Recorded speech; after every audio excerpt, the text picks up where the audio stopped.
एक बार साधु ऐसे खड़े थे, श्री कृष्ण ने कहा जाओ नदी के उस पार जो भी लोग हैं, राजे हैं, रजवाड़े हैं, बड़े बड़े लोग हैं, अन्नदाता है, उनको कुछ ऐसे सूत्र बंधो जो धर्म से बंधे, है ना।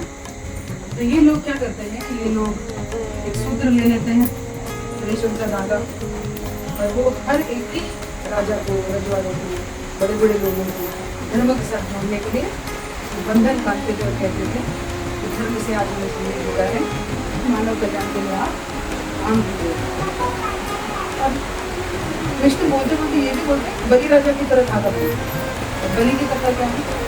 एक राजा है, उसने विष्णु की इतनी पूजा की, इतनी पूजा, इतनी तपस्या की कि विष्णु जुदा हो गया और जाकर उसके घर में रहने लगे।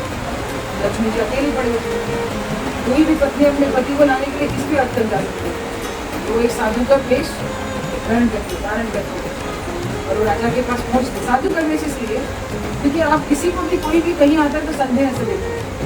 जैसे साधु आपके दरवाजे में आता है तो आप संदेह नहीं, है ना, उसको खड़ा करते हो, रिस्पेक्ट देते हो। तो साधु के वेश में वो राजा के पास जाती है और उसको सूत्र बांध देती है, तो बहुत खुश हो जाता है। तो कहते मांगो, तुम्हें क्या मांगो? लक्ष्मी जी अपने पूर्ण रूप लाती है अपने रूप, और कहती है जो मेरा पति तुम्हें यहाँ बांध के रखा है मुझे भी वो चाहिए। तब वो कहता है कि तुमने अपने पति को ले जाने के लिए इतना प्रपंच रचा, तो इन्हें ले ही जाओ। तब लक्ष्मी जी कहती है कि जो भी कभी भी संकट में रहेगा या कुछ मांगना होगा, तो जो आपसे वंशी हो, आपके दे सकते हैं, आपका ध्यान रख सकते हो, आपकी इच्छाएं पूर्ण कर सकते हो, धर्म की रक्षा कर सकते हो। एक धर्म निभाना रिश्तों में भी होता है। पति का धर्म पत्नी को, बच्चों को खाना खिलाना, भाई का धर्म बहन का रक्षा करना, है ना। तो हम रिश्ते में भी धर्म से बंधे हैं। तो वो धागा बांधकर हम ये कहते हैं कि इस धर्म को निभा। लेकिन विडम्बना आ गया, आधुनिक जमाना आ गया, रेशम की डोर से कहाँ चली गई पता नहीं है।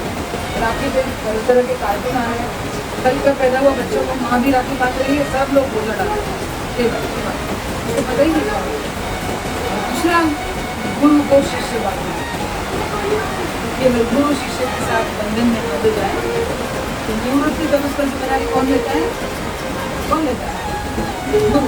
इसलिए कहा है गुरु साक्षात बोलो लोग, क्या है वो पूरा? गुरु साक्षात परब्रह्म।